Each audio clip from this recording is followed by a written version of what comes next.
에센셜 102제 이번 시간부터 2장 살펴보도록 하겠습니다. 문제로는 25번부터 32번까지 한번 풀어보도록 하겠습니다.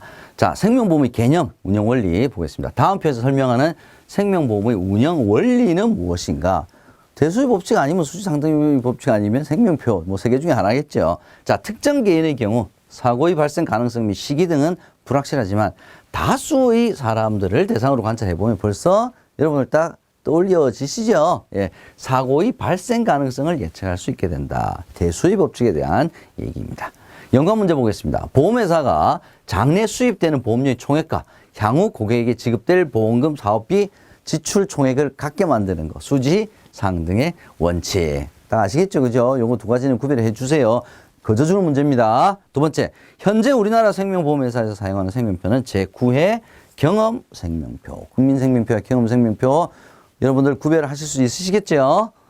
연관 함정 보겠습니다. 생명표란 어떤 연령대의 사람들이 10년이 아니라 1년에 몇 명 정도 사망 또는 생존할 것인가를 산출한 것이다. 두 번째, 모든 국민을 대상으로 한 생명표를 경험생명표는 아니죠. 국민생명표 얘기하는 거죠. 경험생명표는 뭐 특정 공제조합이라든지 아니면 생명보험 회사의 고객들을 대상으로 한 생명표를 우리가 경험생명표라고 얘기를 합니다. 이거 다 우리 설계서 작심할 때 다 나왔던 얘기죠.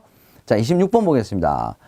3이원 방식과 현금 흐름 방식. 현금 흐름 방식을 통한 보험료 산출은 세 가지 예정 기초율, 예정이율, 예정 사업비 이런 거 있었죠.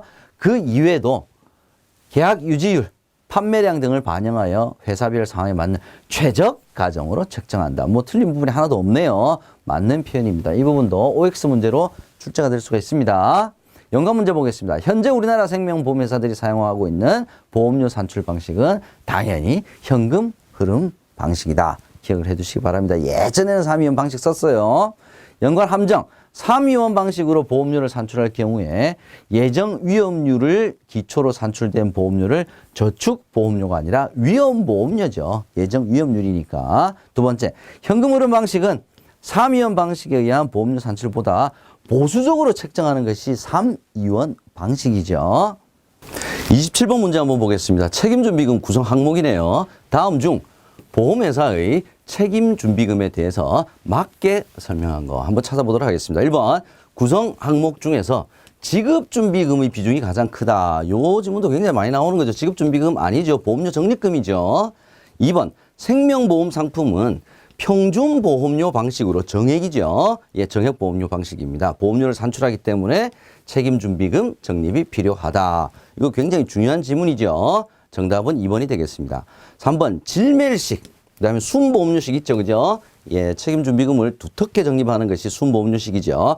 자, 3번 질매일식 적립 방식은 사업비를 고려하지 않는 방법은 순보험료식이 되겠죠. 예, 책임준비금을 적립하는 방식이다. 그랬으니까 틀린 지문이 되겠고요. 4번 순보험료식 적립 방식은 초년도의 신계약비 지출로 인한 비용 부담이 크지만 두텁게 적립을 하는 방법이죠. 그래서 4번도 틀린 지문이 되겠습니다.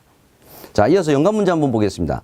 실제 계약에서는 전 보험기간 동안의 자연보험료죠. 자연보험료는 나이가 들면 들수록 올라가죠. 예, 그래서 계약자가 굉장히 부담이 되게 됩니다. 그래서 계약자가 선택한 납입기간에 걸쳐서 예정이율을 고려해서 정액 보험료를 적용하는 것이 평준보험료 방식이 되겠습니다.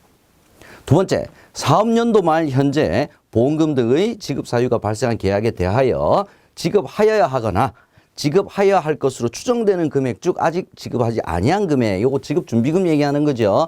지급준비금을 물어보는 문제도 굉장히 자주 출제가 되고 있다는 점 여러분께서 유의해 주시기 바랍니다. 자, 연관 함정. 책임준비금의 대부분을 차지하고 있는 것은 지급준비금이다. 자, 요거 굉장히 자주 나오는 거라고 제가 말씀드렸죠. 예, 보험료 적립금입니다. 두 번째, 미상각 신계약비는 책임준비금 구성 항목 중 하나가 아니죠. 그래서 다음 중 책임준비금 구성 항목에 해당되지 않는 것은, 그래서 지문이 미상각 신계약비를 집어넣고 물어보는 문제가 자주 출제가 되고 있습니다. 마지막 보겠습니다. 계약자 이익배당 준비금은 매년 동일한 금액을 적립을 하는 것이 아니죠. 왜냐하면 이익이 얼마가 날지 알 수가 없으니까 이익 나는 대로 거기 비례해서 적립을 하는 것이 계약자 이익배당 준비금이 되겠습니다. 다음 28번 보겠습니다. 질매일식 책임준비금 적립방식과 순보험료식 우리 구별하자 그랬죠. 예. 어떤 게 계약 초기에 책임준비금 적립규모가 크냐? 순보험료식이 훨씬 크다 그랬죠. 근데 질매일식 책임준비금 적립방식은 순보험료식에 비해서 적립규모가 작다라고 했으니까 맞는 얘기가 되네요. 순보험료식이 크다. 요거 구별하셔야 됩니다. 연관 문제 보겠습니다.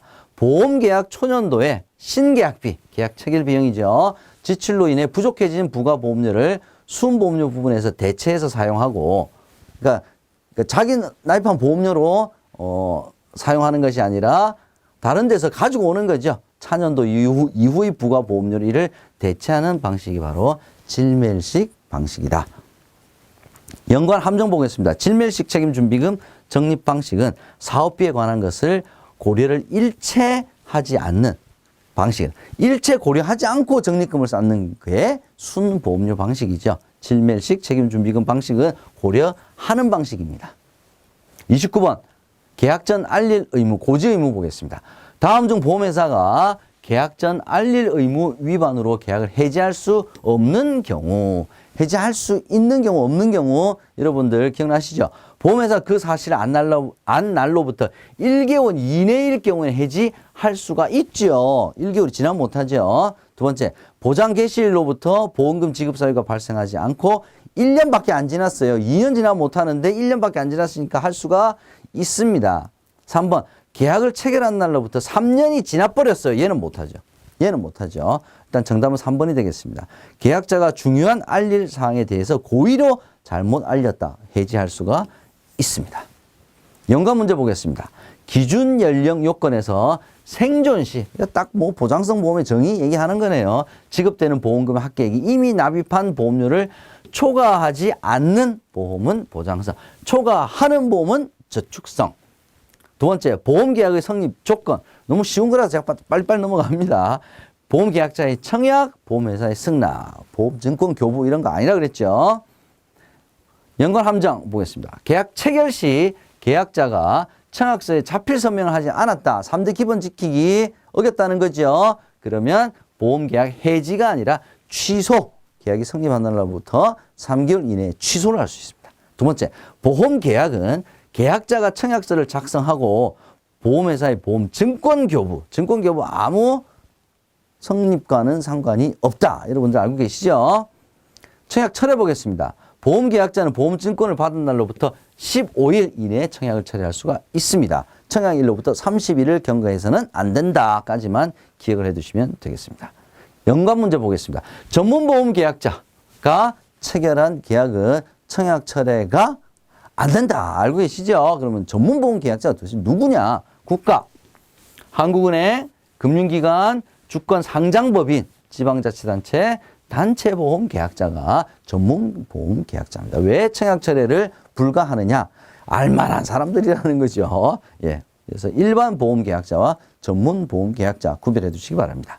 두 번째, 약관의 교부, 설명의무 위반. 이게 3대 기본 지키기죠. 그랬을 때는 계약이 성립한 날로부터 몇 개월 이내? 3개월 이내에 해지입니까? 취소할 수가 있습니다. 3개월 이내에 계약자는 계약을 취소할 수가 있습니다.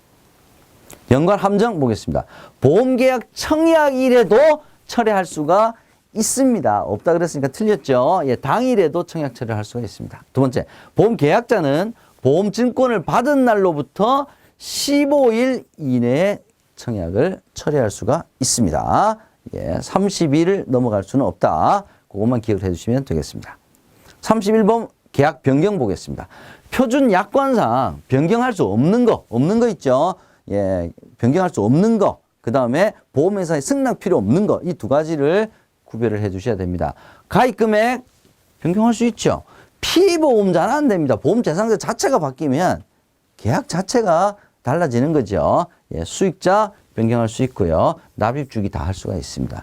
피보험자, 그 다음에 변액 유니버셜의 납입기간. 얘는 그냥 정기, 종신이니까 안 되죠. 이 두 가지는 안 됩니다. 연관 문제 보겠습니다. 보험료 미납으로 해지된 날로부터 3년 청약을 할 수가 있습니다. 이때 단 조건이 뭐죠? 해지 환급금을 받지 않았을 경우에. 연관 함정 보겠습니다. 보험계약자는 보험계약 성립 후 보험회사의 승낙 없이 보험 종목, 보험기간 등을 변경할 수가 있습니다. 맞습니까? 예, 승낙이 여에는 있어야 되는 거고요. 승낙 없이 변경할 수 있는 것은 보험 수익자. 요것만 기억을 해두시면 되겠습니다. 보험계약자는 보험 수익자를 변경할 경우에 보험회사의 승낙을 받지 않아도 가능하다. 32번 문제 한번 보겠습니다. 다음 중 생명보험 계약에 대한 설명으로 맞는 것을 찾는 문제네요. 1번 생명보험 계약의 보험기간은 단기가 아니고 장기죠. 예. 2번 타인의 사망을 보험사고로 정할 경우 보험계약 체결 시까지 피보험자의 서면 동의 반드시 필요하죠. 전자서면, 공인 전자서면 반드시 동의가 있어야 됩니다. 그래서 일단 정답이 2번이 되겠네요. 3번, 4번 뭐가 틀린지 한번 보겠습니다. 3번 생명보험 계약은 보험계약자의 청약 그리고 보험회사의 증권 교부가 아니죠. 예, 요건이 아닙니다. 예, 승낙만 있으면 됩니다. 4번 보험사고 발생 시 손해의 유무 뭐 손해 유무 딱 나오면 얘는 손보 얘기하는 거죠. 그래서 틀린 질문이 되겠습니다. 연관 문제 보겠습니다. 강제 집행 등으로 보험계약이 해지된 경우 특별부활이네요. 그죠? 보험계약자죠. 예, 보험계약자의 명의를 누구 이름으로 바꿉니까? 수익자로 변경하여 특별부활을 청약을 할 수가 있습니다. 여기서 피보험자 뭐 이렇게 중간에 나오면 안 됩니다.